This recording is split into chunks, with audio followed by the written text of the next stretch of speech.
ఆ బాలిక సాధారణ కుటుంబం నుంచి వచ్చింది. కరాటేపై మక్కువతో అందులో అడుగుపెట్టింది. మార్షల్ ఆర్ట్స్లో జాతీయ స్థాయిలో అద్భుత విజయాలు సొంతం చేసుకుంది. పెద్ద సంఖ్యలో బంగారు పతకాలు గెలుచుకుంది. కరాటేలో ప్రత్యేక ముద్ర వేసుకున్న ఉషశ్రీపై స్ఫూర్తిదాయక కథనం.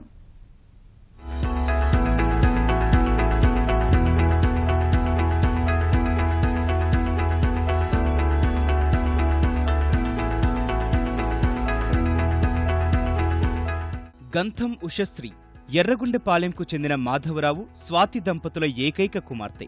మాధవరావు డెంటిస్టు, స్వాతి గృహిణి. వారి ముద్దుల తనయ్య ఉషశ్రీకి మొదటి నుంచి కరాటే అంటే చాలా ఇష్టం. ఆ ఇష్టాన్ని గుర్తించిన తల్లిదండ్రులు శిక్షణ ఇప్పించారు. మంచి గురువు శిక్షణలో రాటుదేలిన ఉషశ్రీ కరాటేలో రాణిస్తూ ఎన్నో పతకాలు సాధించింది.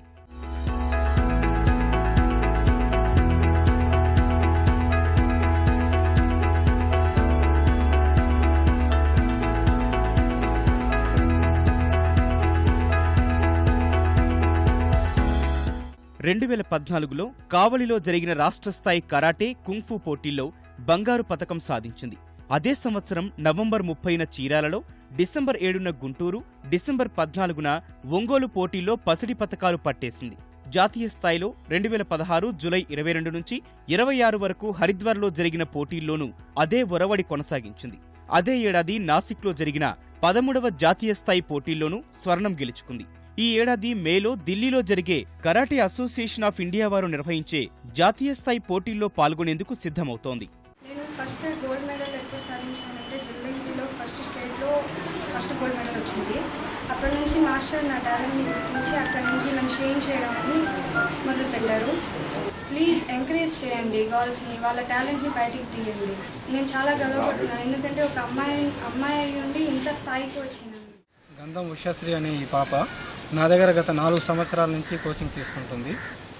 సో ఒక ఆడపిల్ల అయి ఉండి కూడా ఇటువంటి మార్షల్ ఆర్ట్ కరాటే రంగంలో అబ్బాయిలకు ధీటుగా అద్భుతమైన ప్రదర్శనతోటి తను ఇప్పటిదాకా రాష్ట్ర, జాతీయ, అంతర్జాతీయ స్థాయి మొత్తం కలిపి దాదాపు 32 బంగారు పతకాలు, 4 రజత పతకాలు, 2 కాంస్య పతకాలు సాధించడం జరిగింది. మరి ఎటువంటి ఇక్కడ ప్రోత్సాహం మాకు లేకపోయినా, ఎటువంటి వనరులు, ఎటువంటి వసతులు కరెక్ట్గా లేకపోయినా సరే మరి ఆ అమ్మాయి ఈరోజు అంతర్జాతీయ స్థాయిలో బంగారు పతకాన్ని సాధించి మరి ప్రకాశం జిల్లాకి మంచి పేరు తెచ్చిపెట్టింది. ఉషశ్రీ ప్రస్తుతం 10వ తరగతి చదువుతోంది. ఓవైపు చదువుకు సమయం కేటాయిస్తూనే తనకిష్టమైన కరాటేను సాధన చేస్తున్న ఆమె కేవలం 6 నెలల్లోనే బ్లాక్ బెల్ట్ సాధించింది. అంతర్జాతీయ, జాతీయ, రాష్ట్ర, జిల్లా స్థాయిలో ఎన్నో అవార్డులు సొంతం చేసుకోవడమే కాకుండా ఎందరో ప్రముఖుల నుంచి ప్రశంసలు అందుకుంది. ఇంకా అద్భుతమైన విజయాలు సాధించాలంటే స్పాన్సర్లు అవసరమని ఉషశ్రీ తల్లిదండ్రులు అంటున్నారు. కరాటీలో ఇప్పటికీ 34 గోల్డ్ మెడల్ సాధించడం జరిగింది. మే నెలలో ఢిల్లీలో ప్రోగ్రాం ఉందండి. ఆ ప్రోగ్రామ్స్ గట్రా వెళ్ళడానికి పెద్ద స్థాయిలో కొంచెం ప్రోత్సాహం కావాల్సి వస్తుంది. స్థాయికి వెళ్ళాలంటే మాకు ఎటువంటి వనరులు కానివ్వండి, డబ్బు సదుపాయం కానివ్వండి తక్కువగా ఉంది.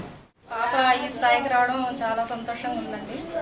ఇంతవరకు ఇంటర్నేషనల్ అయితేనేమి, నేషనల్స్ అయితేనేమి కష్టపడి ఆడింది.